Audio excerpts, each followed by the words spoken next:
Recording is in progress. And after this, guys, I'll record this and I'll put this on the YouTube channel. All right. So a couple things with this, guys. So this is the first one in a series that we're going to start doing every 2 weeks.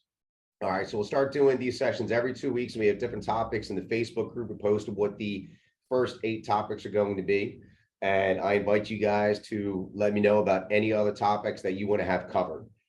This is a lot of these are not going to be more technical aspects as far as how to do listing docs or anything like that. We already have some videos on the YouTube channel for that, but a lot of it's going to be how to deal with specific situations and how to deal with the psychology of people with the different sessions that we're doing. So we're going to start out with home inspections. All right. And this is going to be home, termite, and radon. And this is dealing with paragraph 16 in the contract. So I'm going to start sharing my screen with everyone. If you cannot see my screen, let me know, but I think that you'll be able to. Okay.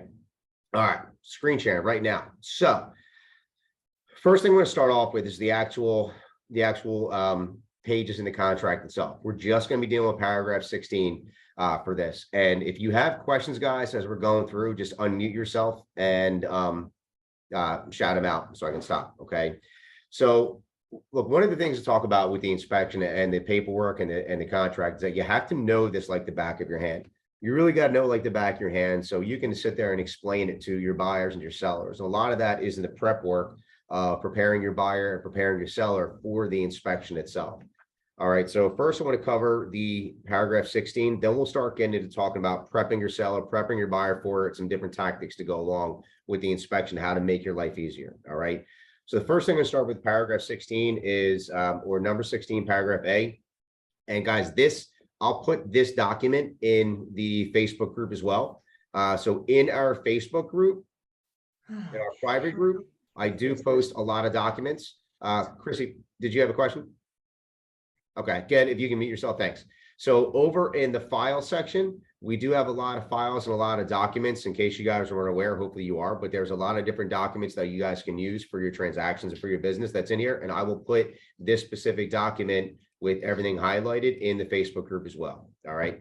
Now, first part, covering yourself as far as all liability that we're talking about. This whole part right here talks about that while broker salespersons involved in the transaction trained as licensees, you're not trained as an inspector. So you don't know shit about a house. You don't know about the structure of a house. You don't know about the inner workings of a house, physical defects, or how to spot them. That does take liability off of you. However, it does not mean you won't get wrapped up into a lawsuit if something happens.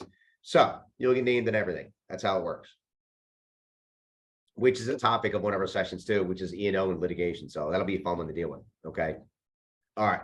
So you guys get that. Moving on. All right. First, we're going to talk about radon. Okay.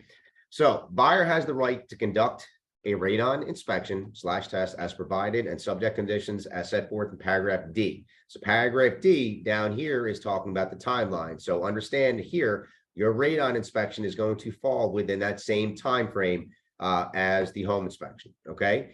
If any test results furnished or obtained by buyer indicate a concentration level of 4 picocuries per liter or more, buyer then has the right to void this contract by notifying the seller in writing within 7 business days after receipt of the report. So if the levels are higher than 4.0 and the buyer wants to void the contract, they have 7 business days after receipt of the report to do so. If the buyer does not void the contract, then it is still moving forward. Okay, understand? Good.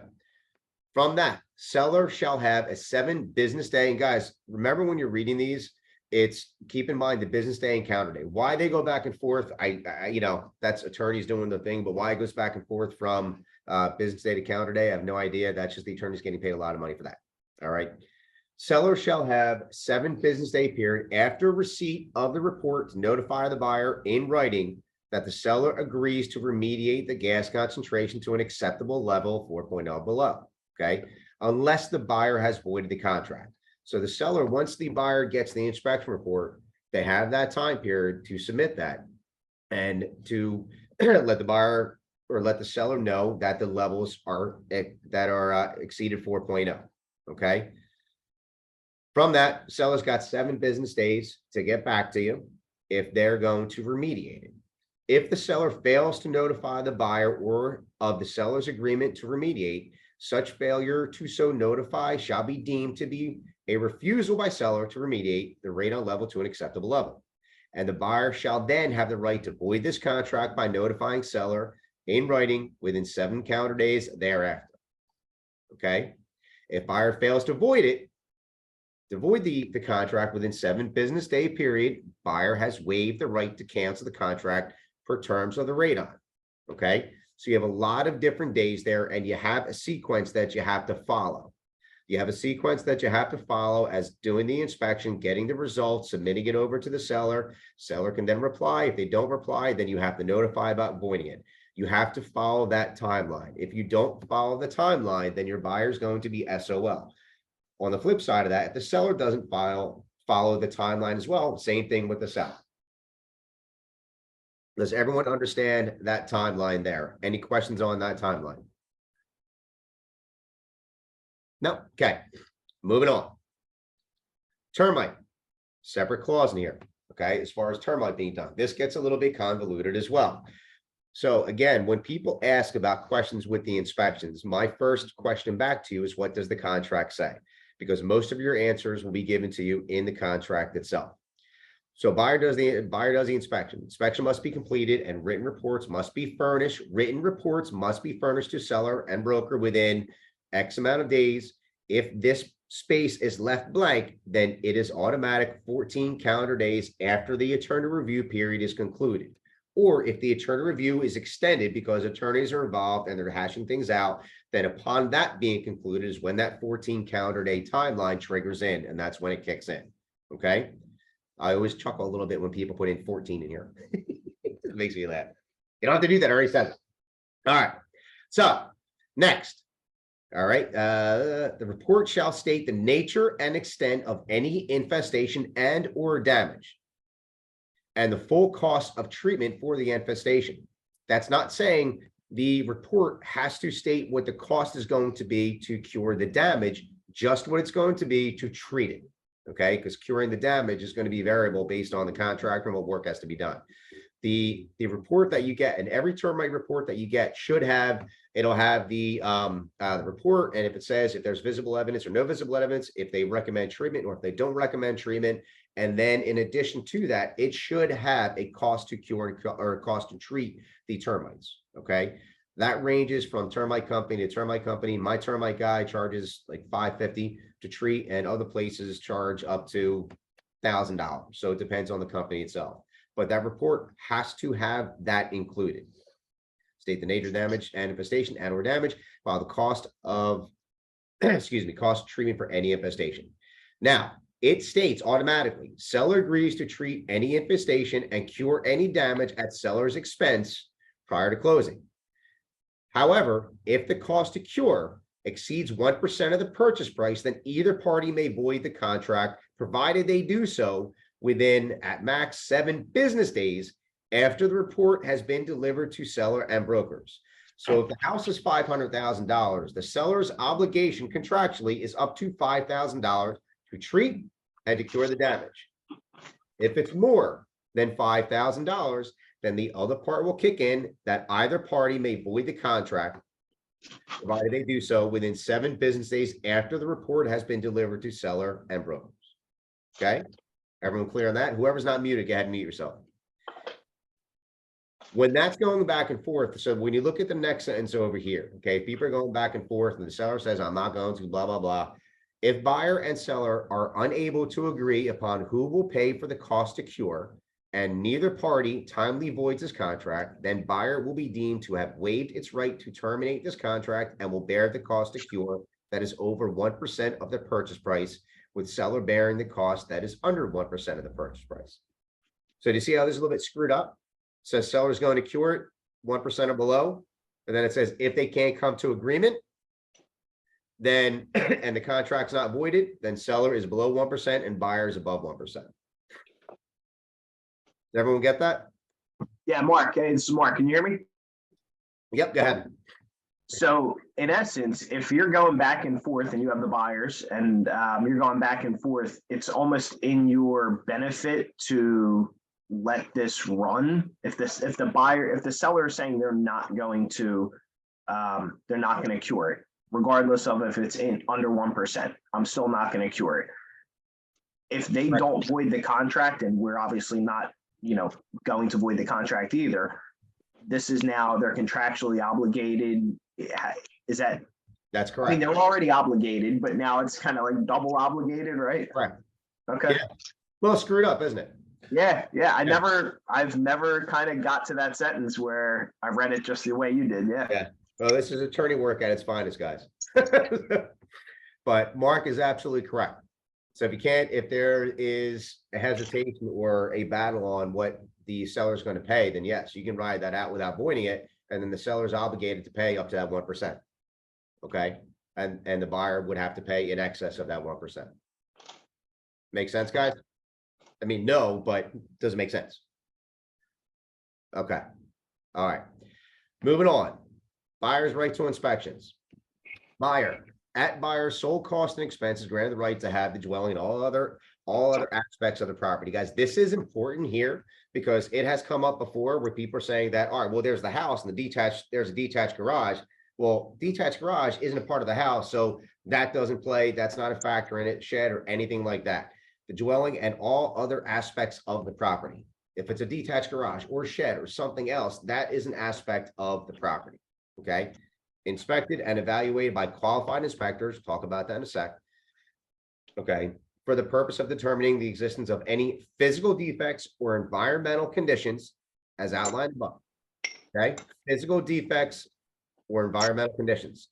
If the buyer chooses to make inspections referred to in this paragraph, such inspections must be completed and written reports, including a list of repairs buyers requesting, must be furnished to seller and brokers within up to 14 calendar days after the attorney review is completed or the extension of attorneys doing it. So that timeline is so crucial because deals have gone to shit because that timeline has not been met. And you have to read that for exactly what it is. Because anytime you're dealing with a contract, you must read it for exactly what it is. So what this specifically says here is, excuse me, the written report, including a list of repairs. So if you're a buyer and you just send over the report, you have not fulfilled that contractual obligation. Make sense? It has to be the report and a requested list of repairs.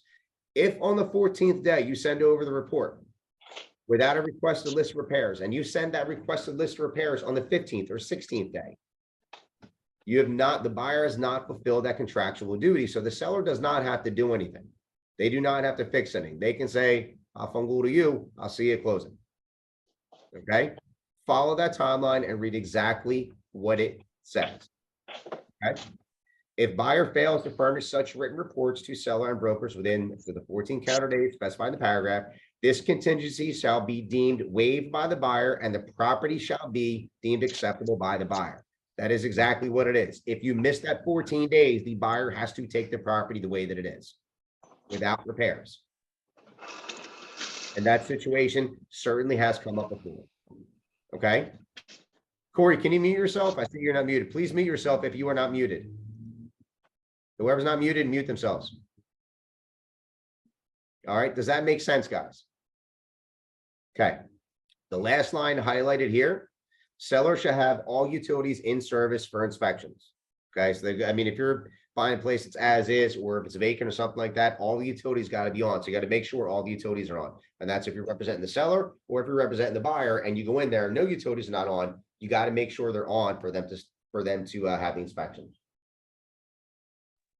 Okay. Hey, Mark, just a quick follow-up. I think Ebenezer pointed out, like, how does this work with REOs, but I'm a little more simplistic on it. So what's the process if the buyer gets somewhere to do inspections and the water is not on? It's just a conversation. Hey, can you guys get this water turned on so we can come back and do another inspection? Don't do any inspections till the utilities are on.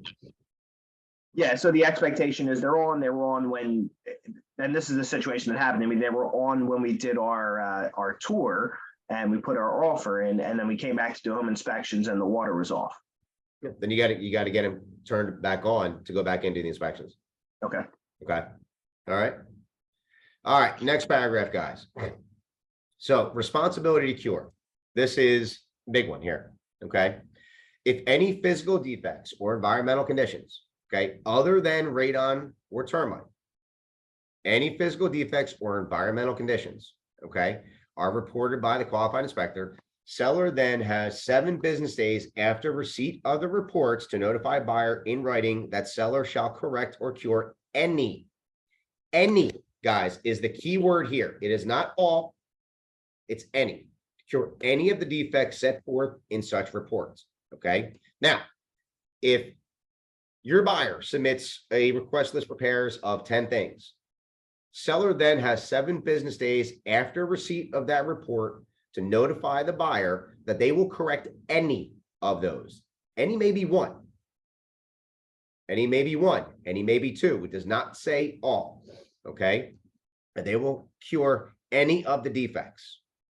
If seller fails to notify buyer of seller's agreement to so cure and correct, such failure to so notify shall be deemed to be a refusal by seller to cure or correct such defects. If seller fails to agree to cure or correct such defects within the 7 business day period, buyer shall then have the right to void this contract by notifying seller in writing within 7 business days thereafter. So follow this along. Buyer submits a request list of repairs with 10 items. Seller comes back with a response that they will take care of 2 of those items. Okay. The buyer then can void the contract. Okay. If seller fails to agree to cure or correct such defects being what's on that request list repair. So the seller just has to reply saying that, yeah, I'm taking care of some. If the buyer doesn't void the contract, or if you don't come to an agreement in that time period, then that's what it is. That's the buyer accepting it. Okay. And you have to follow along with that timeline. So if you're going back and forth and haggling back and forth for 2 weeks, it's not going to go well. Buyer still has the right to void the contract by notifying buyer within 7 business days thereafter. So once you get that response back from the seller, they're going to take care of half of the items. You can negotiate back and forth to try and get more things fixed. But if the contract is not voided within that 7 business day period after that, then the buyer's locked in and they have accepted the seller's response. Does that make sense, guys? Okay. So Mark, so you're saying mid, communication back and forth, you're going back and forth and it's the 6th day. Should you just say, well, if you don't agree, then you're going to go ahead and terminate the contract? Correct. As part of your communication? Correct. Okay. Because if you don't come to an agreement by then the seller's original reply will stand. Okay. And here's the other part that you have to be very conscientious of, that if you do an addendum to extend the inspection time period, what is every addendum subject to? What is every addendum that we do subject to? Attorney review. 3 business day attorney review. So if you try to extend it on the 6th day and say, we're going to do an addendum extending it, that addendum can be canceled by an attorney within those 3 business days, which will revert back to the original timeline of those 7 business days. Not canceling, so everything is bound. Okay, guys, when I tell you that you have to know the contract like the back of your hand, I am not kidding. This is a game. You got to understand the game. Play the game, play to win. You have to know this timeline. You have to know your time periods. If you don't, you're going to get yourself in trouble.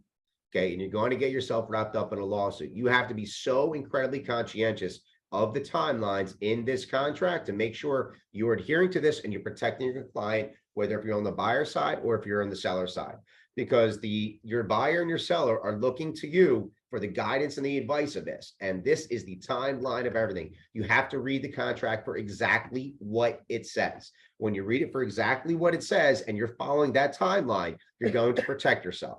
Okay. And I'm telling you guys, I've absolutely been involved in situations where people have utilized canceling that addendum in the 2nd business day, which reverted everything back to the original. Okay. It will happen. It has happened, and it'll happen again. Know your timelines. Okay, So did you Yeah. say it restarts it? I'm If they sorry. cancel the addendum, it Uh-huh. restarts the time frame for the No, it doesn't original? restart the time frame. So you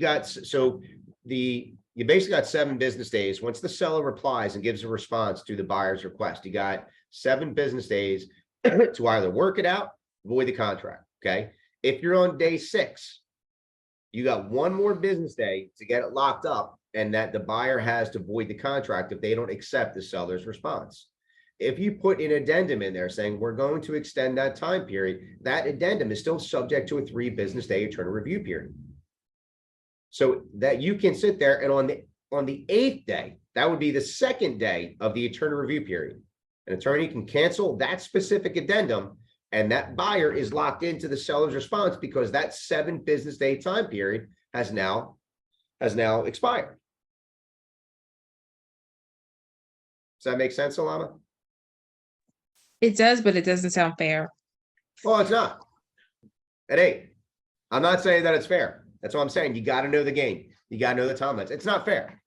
Now, I'm not going to say that there are some shady characters in real estate, but there are some shady characters in real estate. Okay, who know the game and know the timeline. So understand the timeline, guys. Okay, follow the contract for exactly what it is. It'll protect you and your client. Mark, two follow-ups. So you can't waive the attorney review period on something like that, right? Or get the other side to agree to, right? Nobody, it is illegal to waive the attorney review period. We are not allowed to do that. Yep. And then during negotiations, right? So 7 days has expired. You've been negotiating. At that point, are you waiving your right to get any of those items cured, or is it reverting back to kind of the last thing they've offered, if that makes sense, right? So you have 10 items. They said, we'll do 7. We're fighting to get all 10 done. Timeline has expired. They've already said they would do 7. Is that what's going to happen now? Are they obligated to doing the 7? Or since I didn't void the contract and we've reached the 7-day limit, now they don't have to do anything? If you're following. I follow what you're saying, but honestly, I think an attorney that'll be interpreted 2 different ways, Mark. Okay. Yeah. One will say, yes, you have to take care of the 7. The other will say, no, you don't have to. Okay. All right. Yep. All right. I want to move along because I want to get into some specific situations, guys. Last thing here, qualifications of inspectors. With the term qualified inspectors using the contract, it is intended to refer to persons or businesses that are licensed or certified by the state of New Jersey. So Uncle Bob can't go in there and check the place out and a buyer asks for repairs. It doesn't work that way. Okay. I've been involved in that situation too. That the cousin went in, who said that they're a contractor, buyer asked for all these repairs, and after the timeline expired, seller said, I ain't doing shit. You guys are not qualified inspectors per terms of the contract. We'll see you closing. And that buyer had to go to closing. Okay. I did not represent the buyer, I represented the seller. All right. All right. I will post this document in the Facebook group, and I'm telling you, I implore you guys, please read this over and over and over and over and over again. So you know, like the back of your head, know your timelines. When you're proceeding with your contract, follow these timelines. Okay. So, all right, a couple of things I'm going to talk about. When you look at the inspections again, there's so much that goes into the psychology about inspections, reports, requests for repairs, responses to requests. It's psychological, guys. And that's where you have to think about it. And this is where you have to prep your seller and prep your buyer. What is it about? A lot of times this comes down to who's going to win, right? And this is where we have to make it a win-win situation for everyone, because the seller is sitting there thinking, what? The buyer's just trying to beat him down on the price.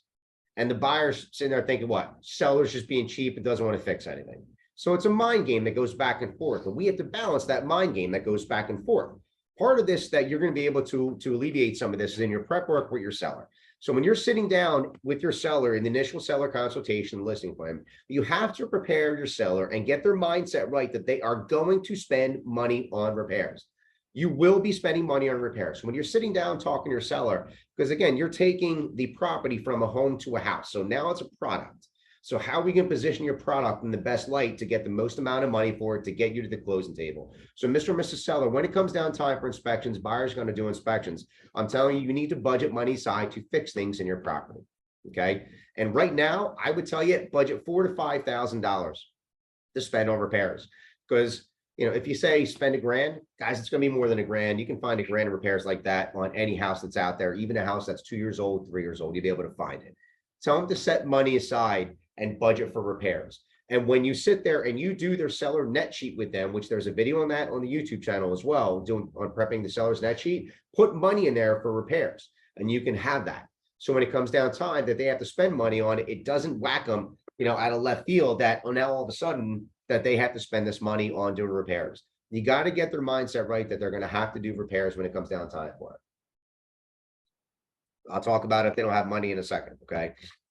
Same thing with a buyer. So guys, when you're buying a property, you're now going to become a homeowner. What goes along with being a homeowner? You got to take care of the home. Got to take care of the home. You got to maintenance on the home. So when we do the inspection, the inspector is going to find a lot of things that he's going to recommend to the property that we'll have to take care of now, things that are not that important and things that are going to be regular maintenance on the property as you're moving forward. What I can tell you is that don't be alarmed.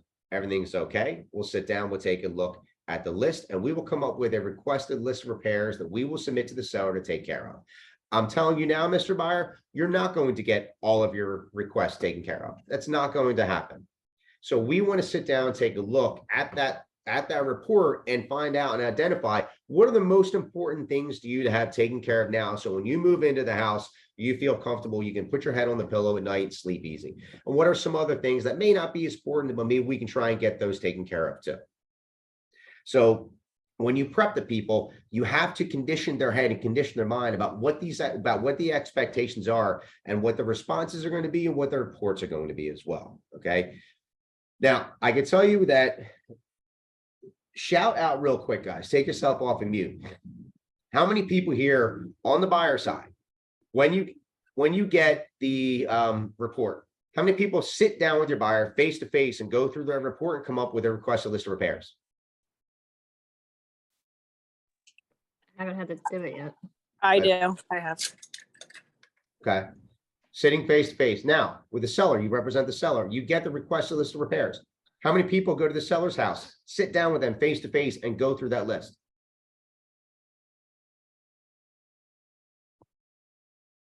Okay, there we go. We're in such a speed demon of society that it's okay. I'll send you an email. Here's the requested list of repairs. Let me know what you're going to take care of. No. So much of this is psychological, guys, that you have to have a face-to-face meeting. Sit down and have a face-to-face and go over the report with the buyer. Because look, this is an investment of your time. Okay. This is the biggest piece, the biggest last piece of retaining your revenue for this.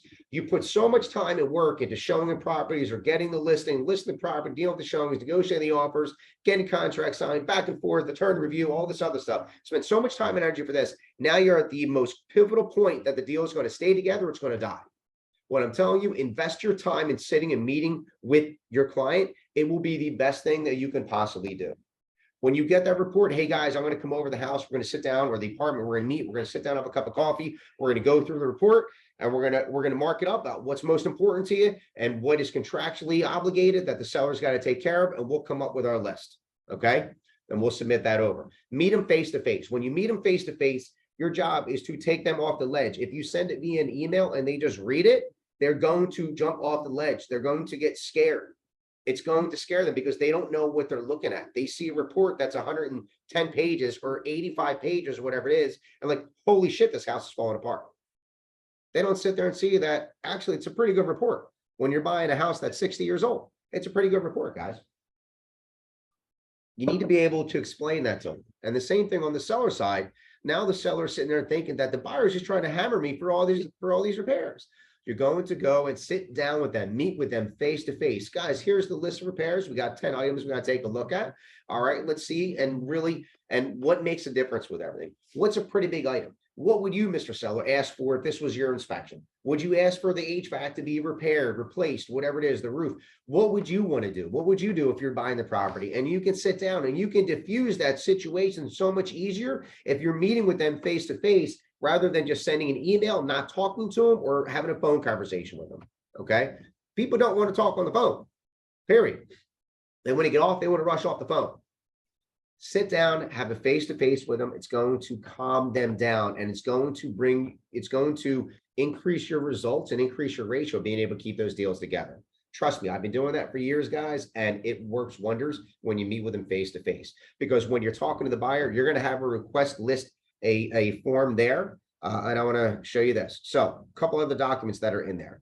As far as this is a sample request of repairs that is in the Facebook group. This is something that I did, and this is how I submit a request for repairs for my buyer. Date it and type it up, inspection. Thank you for allowing us to conduct the inspections. You don't want to make it adversarial. Don't make it adversarial, and make it thoughtful, and make it thankful. Okay. And then you sit there and you go along and be specific to the page and the number that's on the inspection itself, as far as what it is that you're specifically requesting. Thank you again. Please have these items. This here, guys, right here, this is so incredibly important.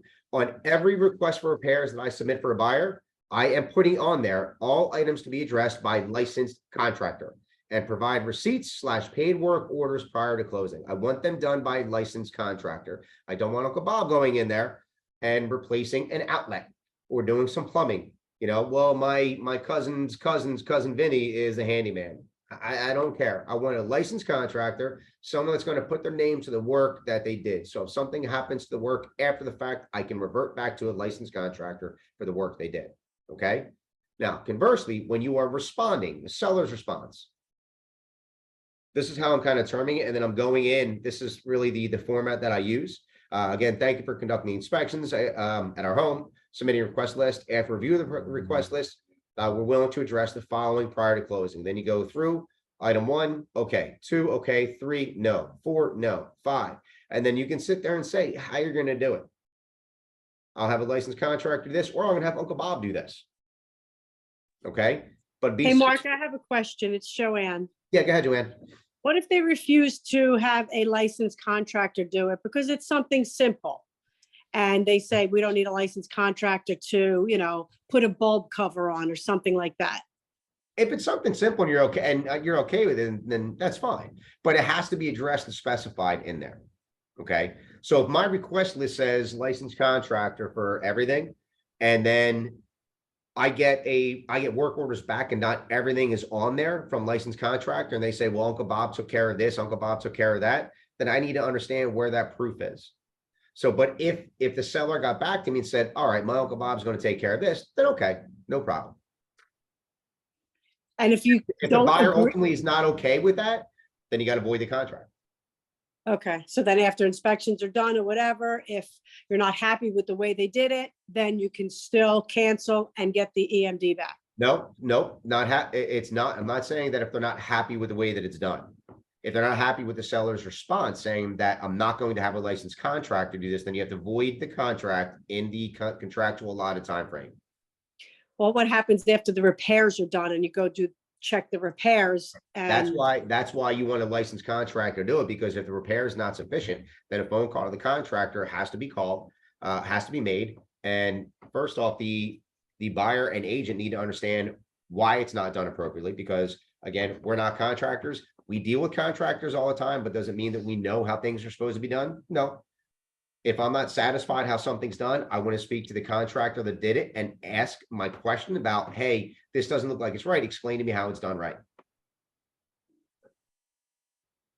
And at that point, are you just stuck in the whole thing? If you can't, the contractor says he did it right or whatever, but you're not satisfied with it. But well, I mean, hearing why and getting an explanation, can I get someone else out there to validate it? Sure. Is it going to be the home inspector? Hell no. I'm not bringing the home inspector back out there. I don't need the know-it-all home inspector who's not a licensed contractor to go out and say, well, this wasn't done right. Because you'll have that battle all day long. Contractors are not fans of home inspectors, and home inspectors not fans of contractors. Right. You know what I mean? Okay. But what about if you yourself have the knowledge and you know something wasn't repaired right, but they're saying it's good enough and you're saying you're not happy with it? Then you can bring someone else in to try and figure out what is wrong with it. And then you go back to the other contractor who did it and say, look, here's my contractor saying this, you did it this way. My other contractor would do it that way. So now you're dealing with the contractor, you're no longer dealing with the seller. Correct. Correct. And at the end of the day, you're just trying to get everybody to come to a meeting of the minds. Correct. And this is where, guys, communication is key. It is absolutely essential. The communication on this is absolutely essential. Okay. And this is where a lot of phone calls need to be had, followed up with emails. Okay.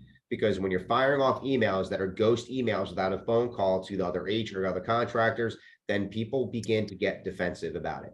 And that's when people start to go on the attack. But if you have a phone conversation first, where it's toned down and you can diffuse people's angst and stress, you have that phone conversation and then follow it up with an email. Hey, just to recap our conversation, this is going to be done. Boom, boom, boom, boom, boom. Okay. Make sense? Got it. Thanks. Sure. All right. So I talked about that. Good God, where was that? Because I got 9 minutes. We're going to cut out of here. So here's the other part I want to talk about, guys. When we talk about the face-to-face, I'm telling you, it's so crucial that you meet with them face-to-face. Okay. One thing I do want to talk about is mold inspections. The inspections are the onus of the buyer, okay, to get the inspections done. Now, a home inspector is not a licensed mold inspector and not giving you a license and not giving you an actual mold report. However, if a home inspector sees something, it will always say mold or mold-like substance. And they're saying that because they have to cover their ass by saying mold-like substance. That is not an actual mold inspection telling you what is going on there, okay? And then you as the buyer or the buyer's agent is going to submit a request for repair saying we want to treat it for mold without any indication knowing that it actually is mold. Seller does not have to come back and say, okay, we'll take care of it. The seller's response can certainly be, okay, do a mold inspection, bring it back to me, and I'll address it that way. Because yes, I have certainly been a part to transactions where the home inspector says it's mold and the buyer asks for it to be remediated and the seller calls a mold company and the mold company comes in and says it ain't mold. Okay. Certainly been involved in those transactions. So home inspectors are not the end all and be all. Neither contractors, neither anyone else. But if that's the case, get a mold inspection done. That way you know that it is there, what kind of mold it is, and how it needs to be treated.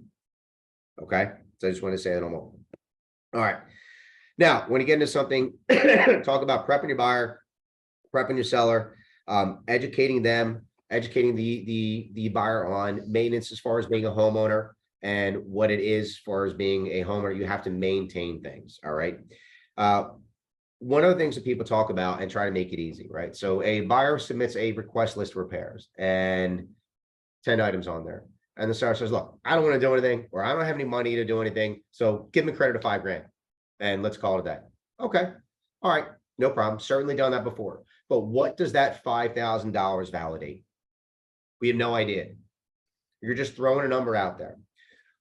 We're going to run into situations where sellers don't have money for repairs. And okay, that is what it is. We can certainly work out some kind of credit that way. However, again, where communication is key, guys, and absolutely essential. If you are in a situation where your seller does not have money for repairs, and you will know this from the consultation you have with your seller in the beginning, that guys, expect to spend $5,000 on repairs. And if it comes back that it's $2,000, you're awesome, you're a rock star. Okay. But if they say, I don't have $5,000, then okay, this is what we're going to do. We're going to work out a credit for repairs, and you're going to market the property. You can put it in agent remarks only, or you can let the buyer's agent know when you're coming to an agreement. I'm letting you know ahead of time, my seller has $0 for repairs. We can work on a credit, but they have no money that they can spend out of pocket for repairs. Okay, so they can prep their buyer with that guys, you can ask for stuff, but I'm telling you, the seller has no money. So it's going to be a credit. Let them know in advance, prepare the parties in advance. That way it's not a shock to everyone. And it's not the buyer sitting there saying psychologically, well, they're just offering me $5,000 to go away, but it's going to cost me $10,000. Because every realtor will walk in and be like, oh my God, you see the crack in there? Oh my God, it's going to be $30,000. We got to lift the house. We got to put on pylons, and oh my God, this is going to kill the deal, Jesus Christ.